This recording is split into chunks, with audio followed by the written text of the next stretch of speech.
humans in the whole wide world. I am so freaking excited to be here today for the Becoming That Bitch masterclass. These next 3 days are going to be big, bold, brave, tapping into becoming the safest place for yourself to land. I'm going to be walking you through one of the embodiment codes and how it breaks down into all these different pillars and trauma and heartbreak and, our life circumstances and how they've really affected us over these years and how to reprogram them, how to step into your bravery, how to step into your boldness, how to walk into dating with more ease and pleasure and play and life and all the beauty in between, so that we can change the conversation around dating, so we can really start to show up in this full force, in this beauty. So as you're coming on, say hi. I know a lot of us are going to be watching the replay on this. And so if you are coming in here live and wanting to know, hey, I got to pop out and do these kind of things, you will get an email after this from me and my team that is for the member vault, which is where this will be uploaded. So your login will be your email and your password will be your email, and then you can change it from there. And so you'll see in there the this video plus the playlist that goes alongside of it, because that's the vibe. We're going to be listening as you're going through these things. You're going to get the playlist so that you can really start to integrate what's happening, because when we're studying things and when we're learning things and we're listening to certain songs, it actually helps to rewire our brain.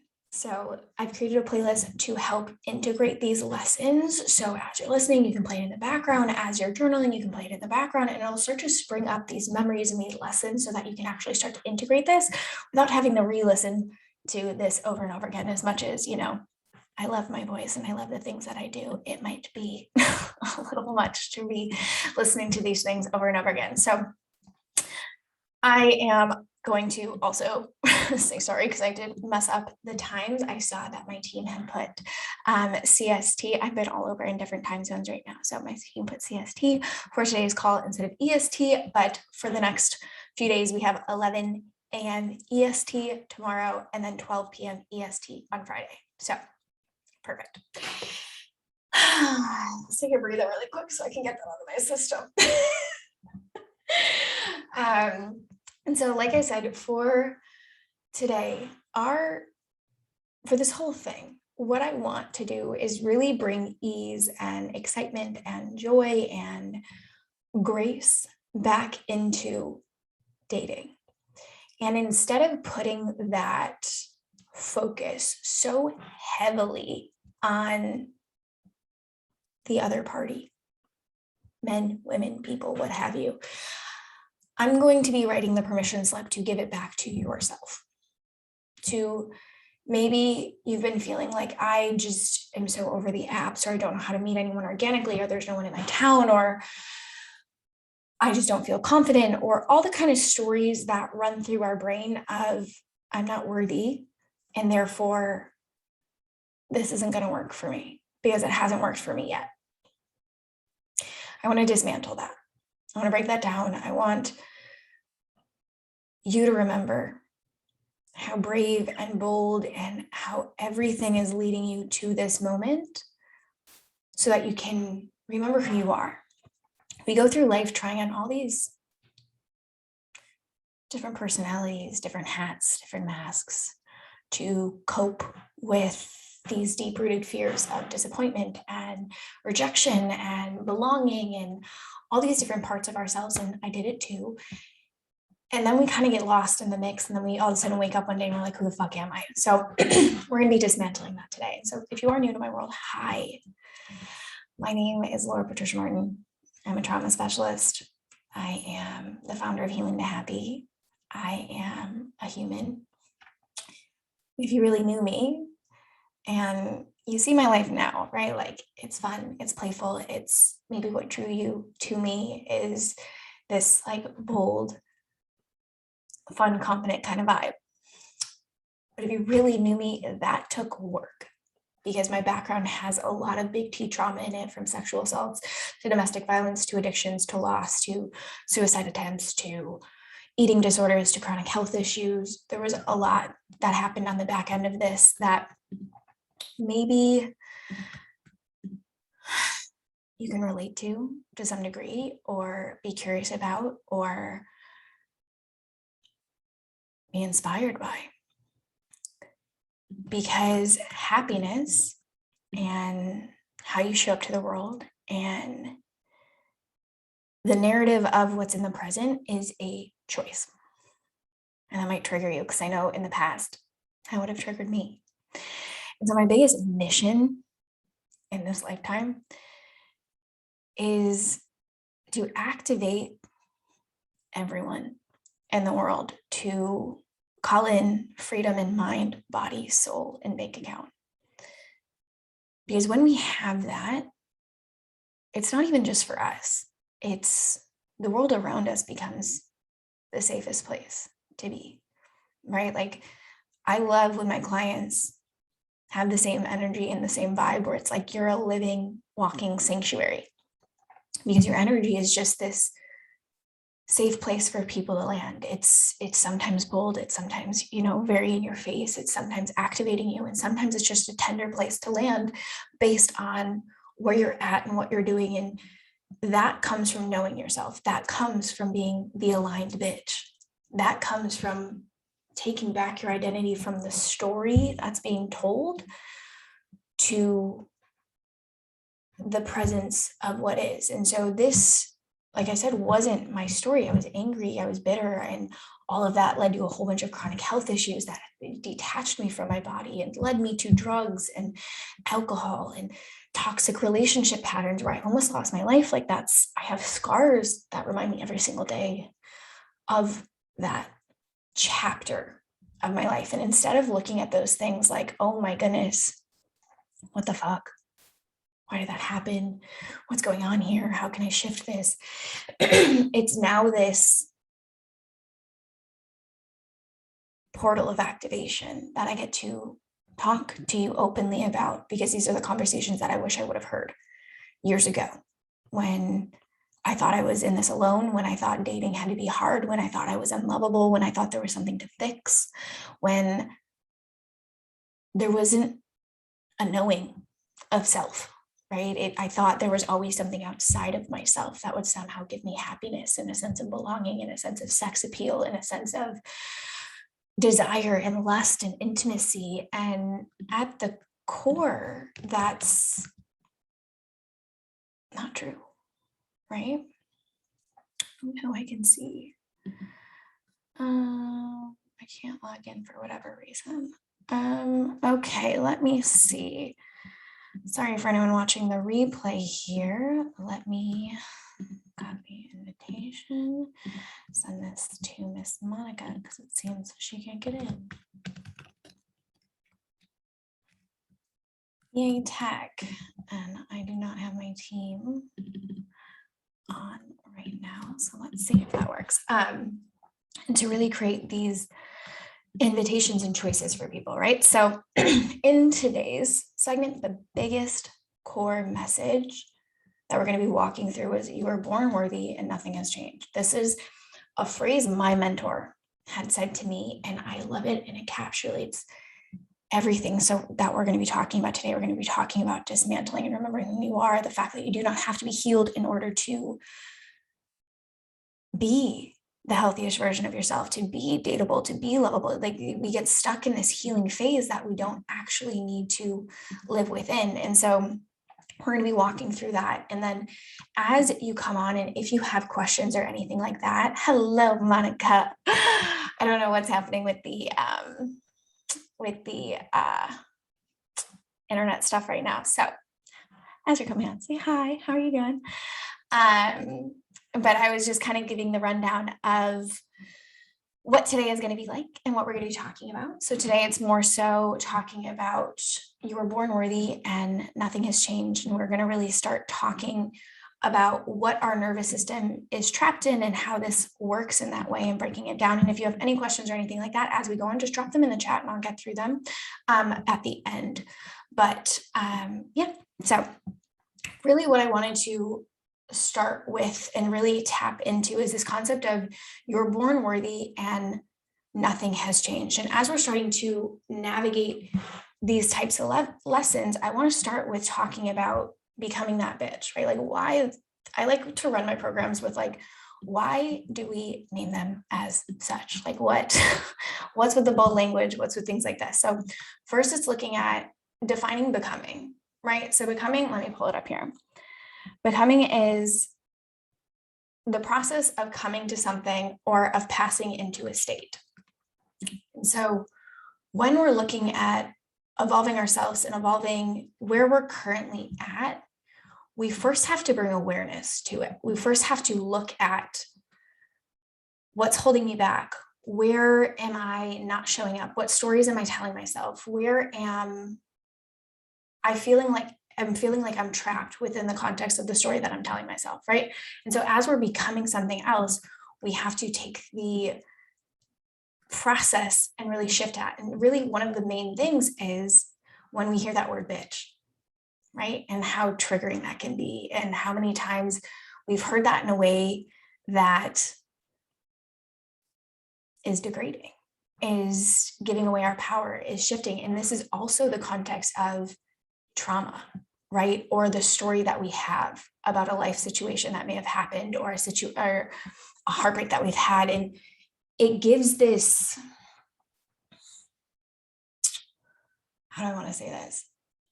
We get to redefine what that means, right? And what that story is for ourselves. And so when we even think of the word bitch, it's the misaligned bitch would be needy, would be closed, would be protected. And we've witnessed women like this, we've witnessed men like this, we've witnessed people like this, where it's the pain is so strong that they are protected. And when we can kind of look at it in that way, and that's what trauma is, right? Like there's that phrase that we are all just a bunch of traumatized 7-year-olds running around in human shells trying to protect ourselves, because that's genuinely what we are as humans. And when we can give a little bit more compassion to people like that, like instead of running around with the phrases like, oh my goodness, I hate their personality, I hate who they are, how they show up, maybe hate's a strong word, but I strongly dislike those types of people. And I'm sure someone's coming to mind right now where it's like, yeah, that person, like they're really annoying. But what you're saying is you don't like their self-protection mechanisms, that you don't like how they've showed up and how they've built up their personality to live in a world that they had to build defenses on. So that would be the misaligned bitch. And that's when the context is degrading. But the power comes from actually standing in, reclaiming what that word means, because then we see phrases like boss bitch or yes bitch, like where's this like, someone's like strutting down and they're like dressed to the nines and you're like, yes bitch, like she looks so good or they look so good. And that's when it's the aligned, where it's the trusting, it's the playful, it's the guided, it's the intuitive, it's the healed. And so when we're thinking of that, becoming that bitch, especially when it comes to dating, it's not, I'm going to be the wounded feminine that we also see in this day and age of dating, where it's the defense is up, I'm in my leading, I can take care of myself, all these kind of narratives that come up from self-protection. It's the, I can receive in a tender way. I can let my heart lead me and I know that it's safe. I can communicate effectively and I'm not afraid of being rejected. I'm not afraid of not belonging. I'm not afraid of losing myself within the context of a relationship. Like an aligned human being knows their boundaries. And getting to an aligned state, there's a few things that I want to walk us through throughout these 3 days. And the first one being that in order to change any of this, we have to first take care of the human, right? Like I see a lot in the self-development world of, well, let me meditate, let me journal, let me write down my affirmations to calm the relationship and the wealth and the health and things that I want. But we're also forgetting that there's a human part of this evolution, right? So it's taking care of like, have you eaten today? Have you slept well? Have you drank enough water? Have you taken care of your basic bitch needs in that sense? It's a lot of times bypassing that simple step where, we get caught up in the spiritual side of thing without looking at, is my body actually regulated? And the reason I bring this up first is because when we have been through some type of trauma in our life, and maybe trauma isn't the thing that resonates with you, but trauma is just an unexpressed emotion. So that goes back to before even the age of 7, when your mom could have even came up to you and told you, hey, you can't have that. Here's an example. You can't have that candy bar. You're like, Mom, can I have this candy bar? She's like, no, put it back. You're like, please. And then she gets irritated with you and she's like, you have not been a good girl today. Put that back. And since you don't have cognitive thinking yet at that age, you therefore are thinking, okay, I'm not worthy. I'm a bad girl. How can I please mom so that she's no longer mad at me? Right? Our body and our emotions get trapped in that space. Whereas if we have cognitive thinking now, and say my dad gets upset about something, I sit there and I'm like, wow, he probably had a shit day. Or like I can express going through that adult human experience being like, oh, they're probably acting in this way. Again, all traumatized 7-year-olds, in human suits walking around. And so when we're younger and it gets trapped, therefore we start to build our habits, our belief systems, our personalities to say. And so that starts prior to 7, and then that's built up till the age of 25 before our prefrontal cortex is actually fully formed. And it's not to say that we're stuck in our belief systems if we're over the age of 25, because I completely changed my life after addictions and domestic violence and things of that nature after 25. But it takes a little bit more intentionality, right? And that's why I am so honored for everyone that has signed up for this, whether, Monica, I know you're here live, but the people that will be watching the replay of this and all that kind of stuff, like for the fact that so many fucking humans jumped into something like this, everyone is over the age of 25. It's like to be able to sit in that space and be like, fantastic, like we're here to take responsibility for our life so that we can actually mold and shift our brains. It's not to say that it's not possible. It just takes a little bit more intentionality. And so when we have an understanding of our body, then it's, okay, so how do I support this human shell to actually do the deeper work, right? And that's where it comes into the basics, where it's like, am I eating enough? Am I sleeping enough? Am I getting enough sunshine? Am I moving my body? And looking at how am I taking care of my human part of myself first? And then we can tap into this belief system of, okay, you were born worthy and nothing has changed. So what was that part of my story that I stopped believing that? Right. And this for me, like if I can think back to when that started, that was with my parents, right? Like I grew up always, my brother, so I have an older brother, and I grew up because my mom was an addict, but she was a dry addict. All eyes were on me. Like, we don't want Laura to end up this way. So it was like 8 p.m. curfews. I had tracking devices on my phones. My door was locked inside out. Like, it was very much, we don't trust this human. But not because I wasn't trustworthy. It was just a projection of what my mom thought, what her belief systems were. And so the whole aspect of you're born worthy and nothing has changed goes back to, where in your story of your life and your evolution did that begin? And you're going to see some journal prompts that I'm going to put in the homework again. This will be up inside of your online portal that my team will be sending you an email out for, that you can log in and see it from that way.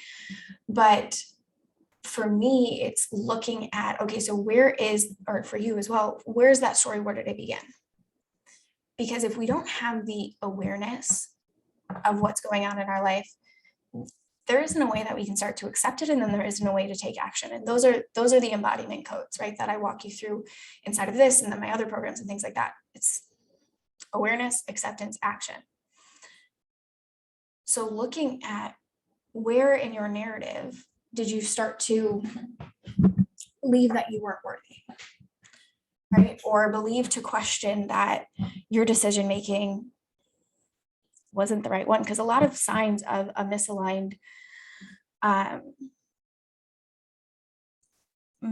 within your personality and things of that nature are, anger, bitterness, emotional instability, body image issues, repeating cycles, whether it's dating cycles, whether it's dieting cycles, whether it's health issues, whether it's, the same conflict with different people, anxiety, depression, second guessing, seeking outward opinions instead of trusting your own intuition, being tired and exhausted, restlessness, like that feeling of like tired and wired. And feeling like numb from your reality. Does any of that kind of sound like things that you have been walking through or you've experienced in your lifetime? um, and so when we're looking at these kind of personalities and these kind of symptoms, it's recognizing, and maybe you can relate to this as well, where it's like, because these feelings of discomfort have occurred, we then spend a lot of our time basically being a pretzel. We're trying to mold and fit into the sense of, where can I belong? Because, I'll speak from an I standpoint. I was told my bold personality, my wanting attention. I love attention. I was that kid that was like, whoa, standing on boxes, like, everyone look at me. I put like 4 dresses on because I liked them all so much and ran around being like, look at my cute. And like, I was a very bold kid wanting all the attention, all eyes on me.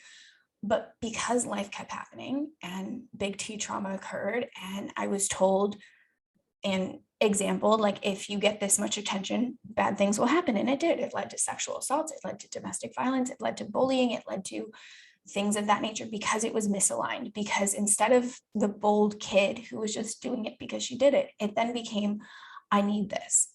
I need this attention for somehow to give me validation that I am worthy, that I belong, that I can be seen. And then that's imprinted in me that as time went on, oh, if you're too loud, if you're quote unquote too much, that wound that you may also have inside, trouble will come. And so these masks starts to come up, and these pretzels essentially start to mold and shift and form to therefore belong or feel like you are accepted, especially when it's in our like family unit. That's our main space where we want to belong. And then there's the childhood and the school systems and the things of that nature. Like, where can I start to mold myself so I can fit in? And then it hits that point when we're about 25 and our prefrontal cortex starts to get built, and then we're shifting into our Saturn return. And there's all these kind of elements of like, who am I and what am I doing in this world? Right? Like, what is my purpose? How am I going to show up? What am I meant to be doing in this lifetime? And you start to question that. Maybe this happened at a later date for you. Maybe this is happening right now. Maybe this is something that, happened previously and you kind of ignored it and it came back up. Like, it comes in waves of like, who am I and what's my purpose? Like, what am I doing here? And what is my relational capabilities? And who do I want to be? Right. And I look back at the times when I was dating my domestically violent partner, addiction, trauma bonding, things of that nature. It was more so I wanted to be quiet so I didn't have to irritate him. Right. And I learned that tendency. Like, I now, since stepping out of that, you guys see me. I like to wear bold things. I like to be noticed. I'm back to that childhood self, because that actually does feel safe for me. And some people that doesn't feel safe. For me, that does. But because of that relationship, it was like, oh no, don't do that, because that's going to be a challenge for him, And those are the ones that we can shift. And I want to talk about 2 things here, because I've actually just walked through this with partnerships. So that one is a personality thing where it's like cutting parts away of self, right? Like, you're just kind of snipping things away that actually do feel true to yourselves, to therefore belong.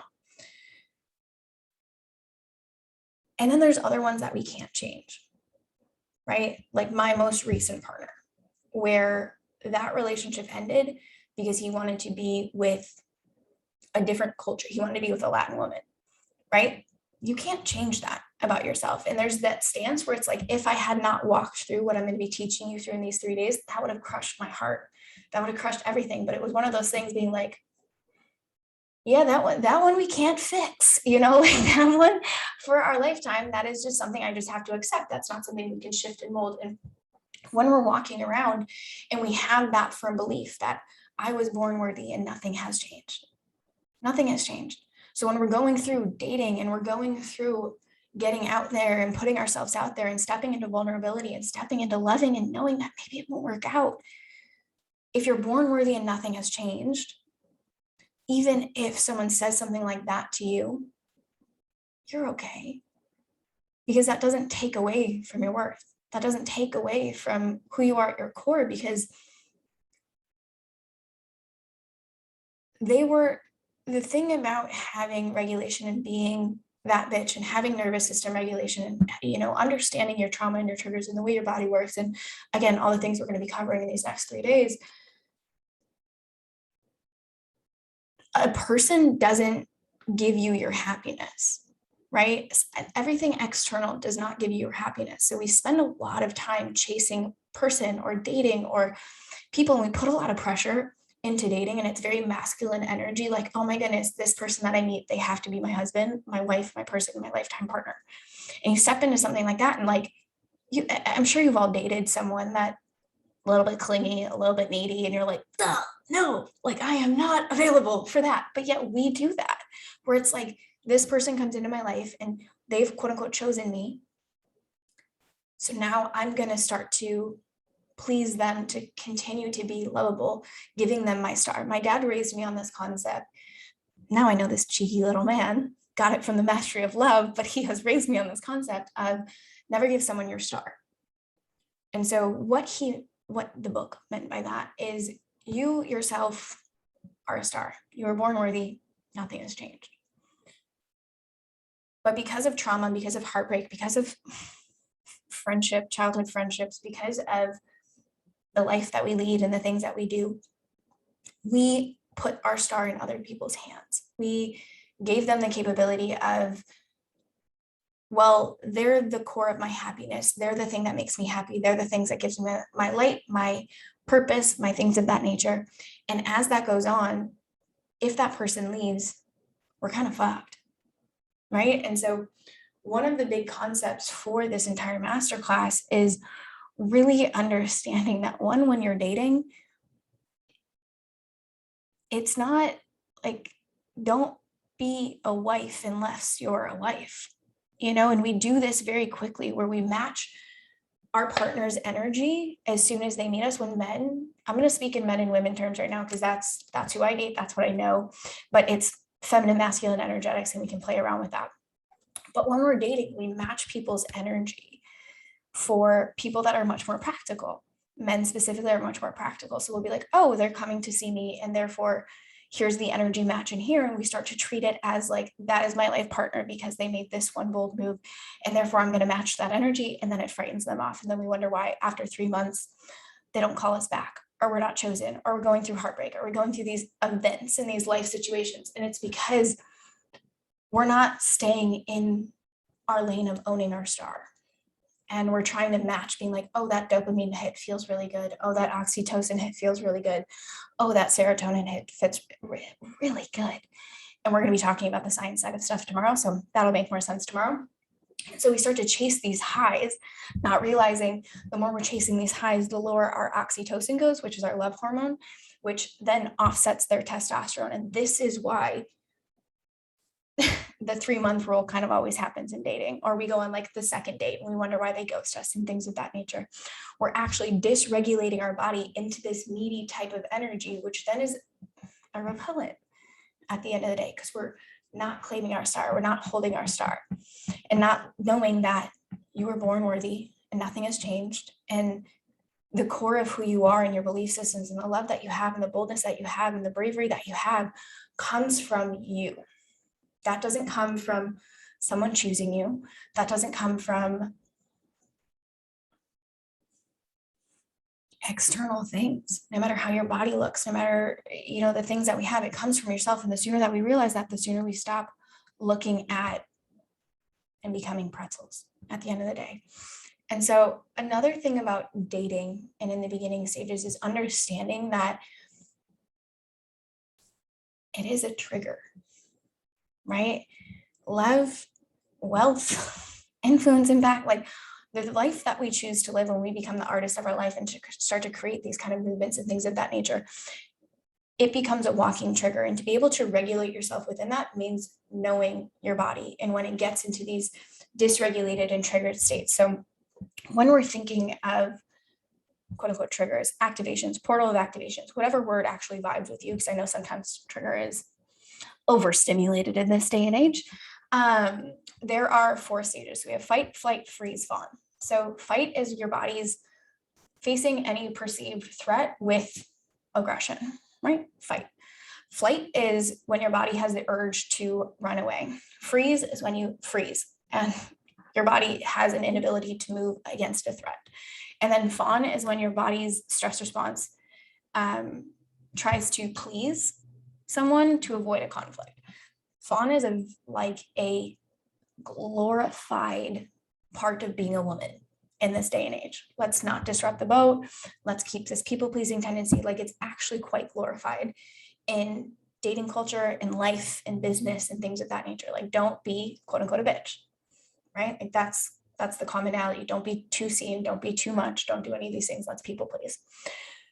And so when you're going through dating, or when you're just in your own, because it starts with yourself, right? It's noticing what is your triggered response, right?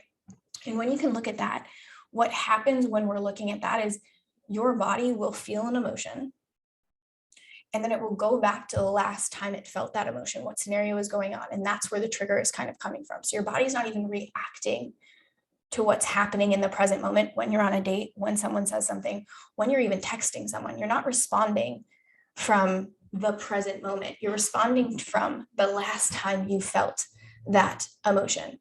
And so when you can identify in your body, and this is why I wanted to add the music component to this, so you guys will see with the different songs within the playlist that I'll upload for you, is which songs make you feel like you want to move, like you want to stay, like you want to flee. Like, music is a great way to explore your nervous system, to really identify, what am I feeling in this moment of feeling, or in the moment of hearing, right? So I want you to play with this when you listen to the playlist, and then you're doing the homework, because the homework is going to be a journal prompt. And so you can kind of listen to what these songs are doing to your nervous system and start to play around with this, because once we start to do this on our own, you can then bring this into your everyday life. Because one of the most empowering things that you can do is, one, yes, come to master classes and learn about the nervous system, and learn about trauma, and learn about dating, and learn about yourself. Like, that's literally the first form of self-care, is self-knowledge. Like, that's at its core. But when we take it from cerebral to body, so that you can actually start to integrate it, that's how we take things off the screen and into life. And so I want you to start to play around with that and see, really, when you think of dating, or when you think of, actually, this is a good question that you can drop in the chat for me. When it comes to dating, do you feel comfortable with it? Do you feel like, what is your roadblock around dating? Do you feel?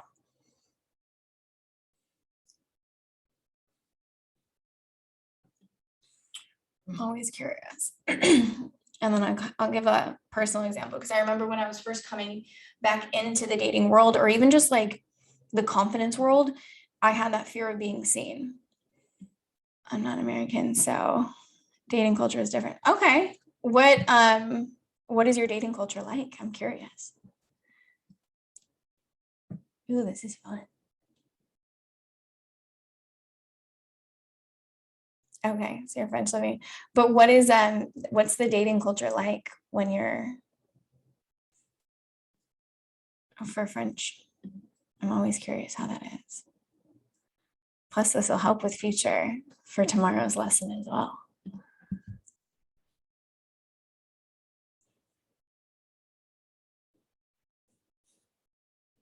I used to go on a date. Okay. So I have a few friends that are actually dating French men in the US. And that's what they were saying. They're like, in American culture, you guys date around. Like, it's so confusing, where it's like you have this kind of like circle dating, or like you go on many dates, or you're dating people for months on end. But it's like, if you like someone in Europe, it's like, no, you're exclusive. Like, that's your partner, right? Yeah. Okay. And so that's what I love, because it is way better for your nervous system than bouncing around being like, I was talking to my little sister about this, and I was like, even though like we are only 4 years apart, the dating culture from 25 to 29, so different. I'm like, you guys all have commitment issues. This dysregulates me just even hearing the story. It's like, it's kind of going through that process. But yeah, I mean, that's more safe, right? Or it feels more safe, I would assume. It's just like, okay, that person, I don't have to guess. They like me, I'm chosen, I know this is how this is going to work. Yeah. Yeah. So how is it now where it's like what sparked your interest in enrolling in this masterclass, then knowing the difference between those kind of things? Is it more so like creating the invitation to get out there and invite a relationship? Because I know I was talking to, there's a woman that signed up for this called Annie. Her name is Annie. And that's kind of what we were talking about, is it's more so apps aren't working, wanted to get the confidence to go out, wanted to create the invitation to invite some type of consistency and things of that nature. So I'm curious to see what yours is. Let's see.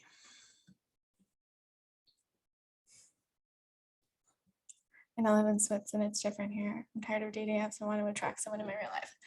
Okay, let's talk about that then. Let's do that.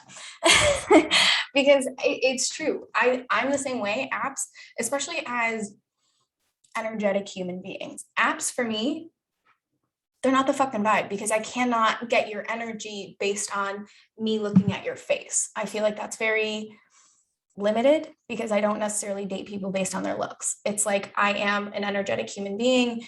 Do you make me feel safe? Is your masculine energy, like, does it turn me on beyond belief? Where I'm like, I am available for this. You make me feel just alive in your presence. And so going out and with that intentionality, like, it's our responsibility to start to shift that, right? Like, there's responsibility, fault, and disappointment. Those are kind of the three constructs that I see get in the way when it comes to, I don't like apps, there's no good men in my town, women, people in my town, things of that nature.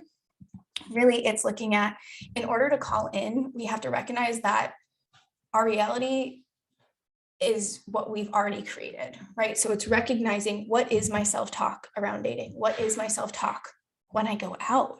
Am I protective? And we're going to talk about, I believe it's tomorrow, we're going to be talking about creating the invitation. Yeah, tomorrow is creating the invitation and the signs behind that and the energetics behind that. But it's looking at, realistically, my reality, your current reality, is a reflection of what your internal dialogue is, what your nervous system is a match for. So if it's like dating is hard, then yeah, dating is going to be hard. Or there's no one here, then there's no one going to be there.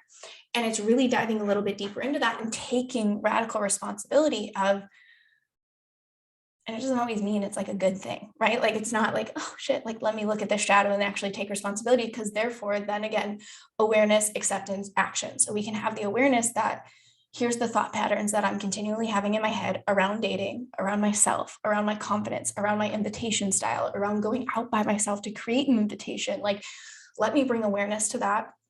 Let me accept the fact that hasn't been that great, or let me accept the fact that it's been banging, I've been killing it, like, this is amazing, let me celebrate it, like, whatever it is for you, like, moving into that acceptance, so then you can move into action. Because oftentimes what happens is we live in these like fields of our brain where it's like, I know something's going on in my life, but I don't want to look at it, because then therefore I have to take responsibility. And in my head, I have the confusion between fault versus responsibility. Like, we're not necessarily at fault for our personality. Like I said, we're just a bunch of traumatized 7-year-olds running around in human suits trying to protect ourselves. That's how that works. And that's because of our lived experiences, whether it's big T trauma, whether it's little micro traumas, whether it's the way our parents raised us, whether it's our life experience. Like, we're not necessarily at fault for those situations, right? That kind of dimmed our shine, right? Like, I'm not at fault for the fact that this 4-year-old that used to put on shows and run around, like, she took a nap for basically 20 years. Like, I'm not at fault for that. That's life. But I am responsible that I continue to play that narrative.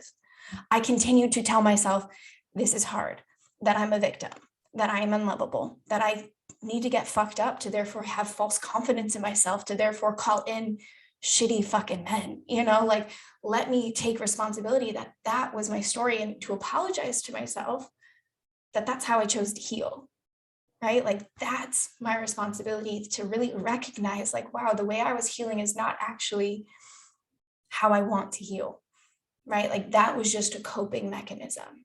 And so that energy would block in actual partnerships of what I want to do and how I want to create life.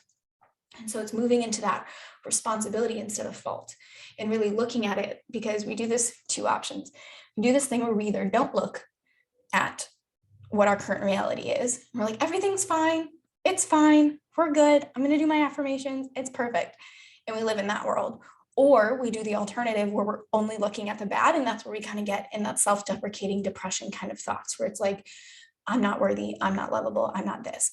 When in reality, it's looking at what's going right, what's going wrong, what do I want to do differently? And that might be what led you to sign up for this masterclass, right? It's just like, there's something, right? So it's like, what went right, what went wrong? And like that, what I want to do differently, I'm not sure, right? Like, but I know I want to do something. I know I want to shift. I know I want to create these invitations. I know I want a love story for the fucking ages. Like that kind of love, the real kind of love that you see in fairy tales. Like, yes, of course they tell you it doesn't work, but I also truly believe in my soul, like love gets to be easy. And that starts with dating being easy.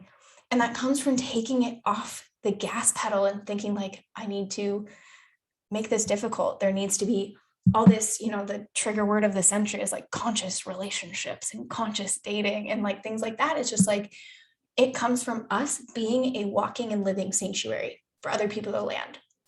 And I'm going to talk about this more tomorrow, but like, as we get older, unfortunately, the statistics of people being attached, anxious, and attached avoidant, that's why the follow-up program to this is unattached, which I will talk about all that kind of stuff later. But as we get older, attached, anxious, and attached avoidant, most likely attached avoidant is higher than attached anxious.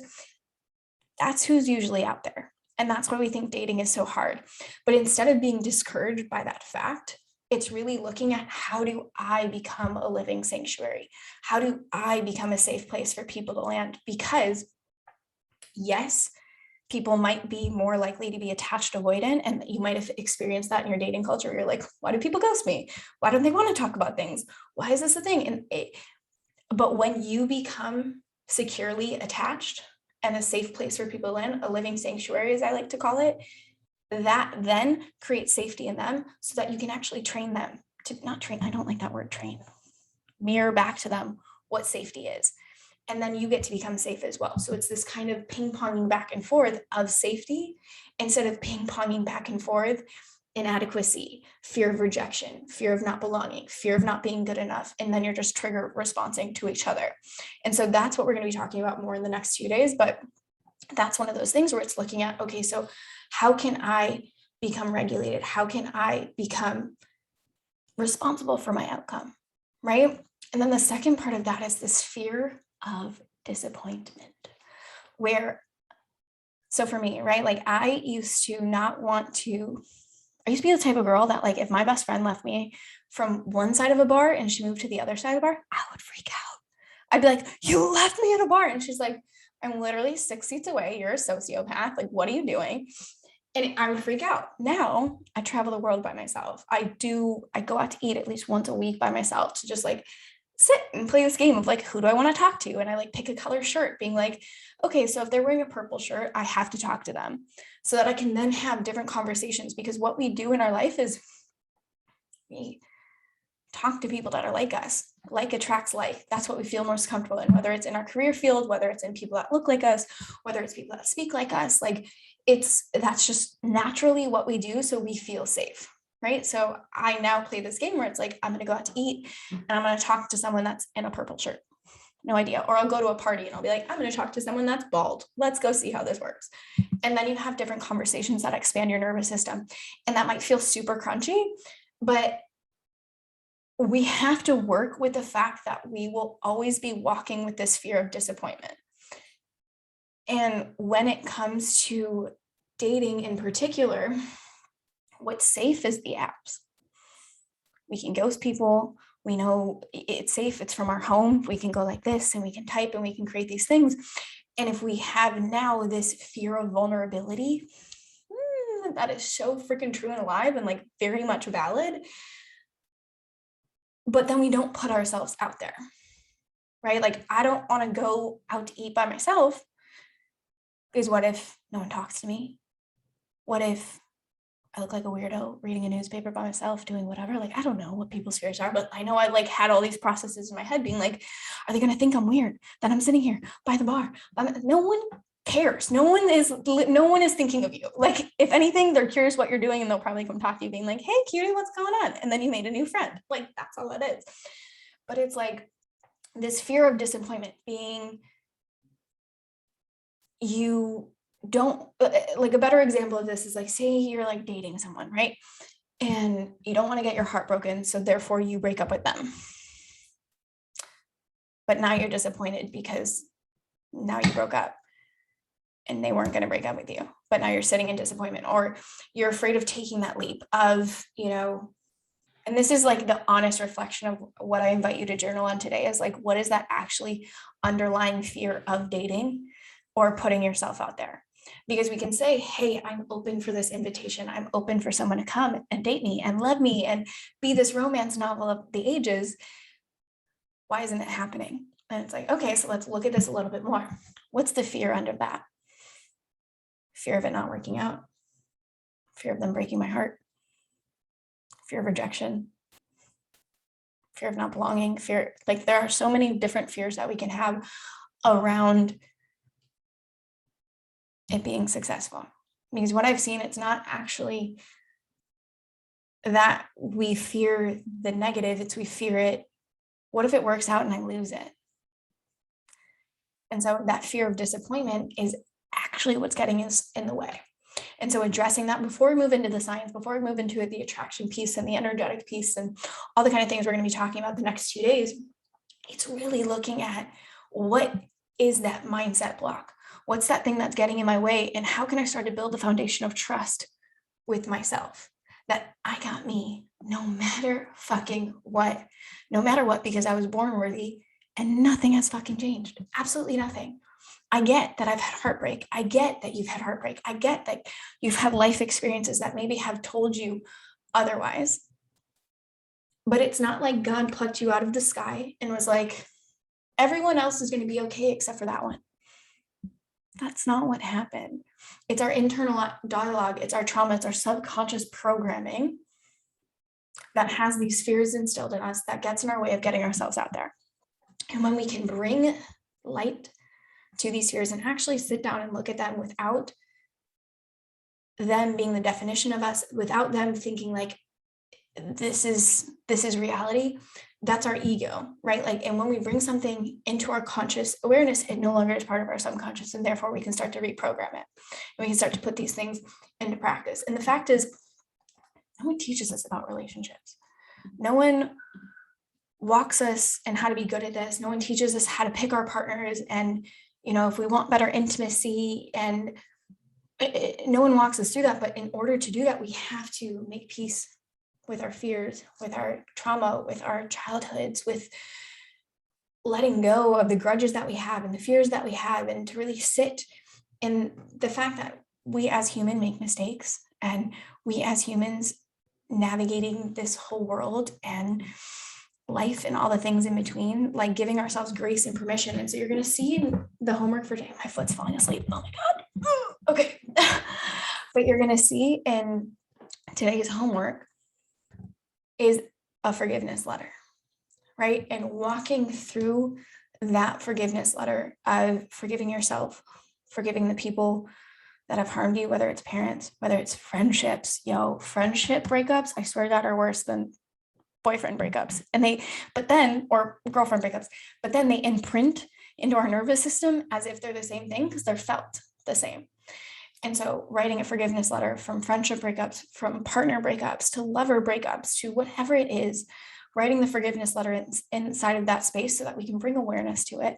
And then we can move into the acceptance piece. And then we can start to take action over the next 2 days and start to put these things into place so that we can start to attract the people in real life, so that we can do these things instead of coming from this wounded feminine, wounded masculine energy that's guarded. Right? Like, instead of being this open invitation, especially in this world that we live in nowadays, it's like, it is up to us to become a living sanctuary. It is up to us to create this invitation. And it's not that we have to be quote unquote healed. to be there. Because we often also get in our way of, I'm not healed enough for my life yet. I haven't gone through all the steps. I need more therapy. I need another thing. I need another whatever. But that's just part of that pretzel mentality of putting on another mask, of getting in the arena and doing these kind of things. And the biggest lie that we're told is that healing takes time. It's not. It takes awareness. It takes understanding our body and how to take care of ourselves, and the stories that we tell ourselves, and the inner dialogue, and the conversations that we have, and the people we surround ourselves with, and the music we listen to, and the way that we dress. Like, all of these things imprint into our subconscious psyche. And so it's not that healing takes time. And I really want to dismantle that, because I know I've talked to a few of you in the back end on the DMs where it's like, how do I get out of this healing phase? How do I, is it okay to start dating if I'm still not over my ex? Is it okay to do this if this is my trigger, and things of that nature? It's like, what you do in that time period, it's not about bypassing the fact that you're in pain or it hurts or there's something going on, and that story that's being told. There is this like 30-day window. Again, we'll talk about the science stuff tomorrow, but it's really stepping into that and being like, is this part of my self-protection? Is this dismantling the belief that I was born worthy and nothing has changed? Is this healing phase getting in the way of me actually stepping into that power? And so for today's homework, I really want to invite you to, one, write down your fears. Write down the fears around putting yourself out there. And play with, where do you feel that in your body? Because that will give us a better insight into, is it fight? Is it flight? Is it freeze? Is it fawn? Right? And just being real honest, like, okay, so I don't want to use the apps. I want to get out in real life. If I think about getting out in real life, what would that look like? Right? What is that fear keeping you from not doing that? Right? And then moving into the forgiveness letter. I want you to start with writing a forgiveness letter to either ex-partners, ex-lovers, ex-friends, not ex-parents, but parents, writing them a forgiveness letter. And understanding that, again, forgiveness doesn't mean that people have to come back into your life. But forgiveness is how you set yourself free, and how you let go of whatever self-protection mechanism is keeping you trapped in the cycles that keep repeating themselves within your dating life, within your friendship life, within your health, all that kind of stuff. Forgiveness is the thing that lets you go. And then the next one, go take a walk after that, give yourself space, and then come and write yourself a forgiveness letter to yourself. You can even do this in a separate day. But writing one to yourself for, in any situation that you've self-abandoned, that you didn't honor your intuition, that's something that led you to a life event that maybe is still weighing on you, that makes you think you're unlovable or undeserving or fear of rejection or belonging or whatever it is. But writing a heartfelt forgiveness letter to yourself and seeing what comes up from there. And then I'm going to give you guys a playlist and just kind of playing with your nervous system around the different songs. Again, we'll talk more about this. I'm going to walk you through a practice tomorrow of really kind of playing with your nervous system and being able to see where it goes. But I'm curious to see what comes up from you when you're playing this music, and how you get to see like what gets you hyped, what gets you in a loving state, what gets you in a sensual state, right? Like being able to play and bringing more and more awareness and trust within your body. When you take this needs to feel like work, shadow work needs to feel like work, and how we kind of sit in that kind of phase, like it gets to be playful, it gets to be fun, it gets to be these kind of things. So I'm going to share that all. Like I said, there's going to be a member vault. You're going to be getting a message from me or my team, and your email will be the login, and then your email will also be the password, and you can change it after that if you desire. And then what else did I want to do? I think that was it. Do you have any questions, my dear, before I jump into the last closing bit? Anything at all?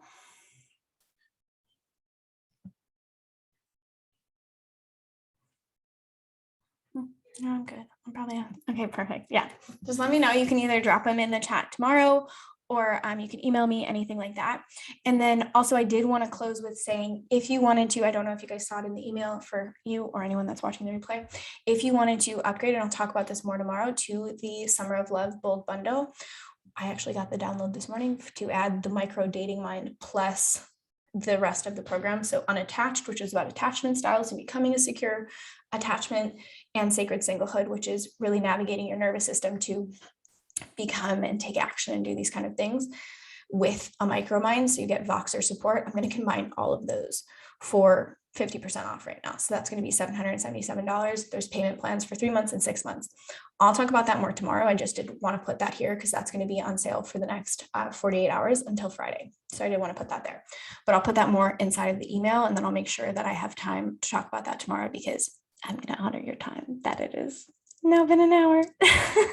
But if there's any questions that come up, know that my email is always open. If you connect with me on my personal one, which is it's Laura Patricia Martin over on Instagram, that's me. If it's Healing to Happy, that's going to be my team. You'll probably hear from Cassandra, and she's more of like the tech side and the logistics side of things. So if you want to have conversations about anything that comes up from you, you can just shoot me a voice note over on Instagram, and I'm there to support you through this. So if anything comes up, I will chat with you tomorrow. Okay, my dear? Bye-bye.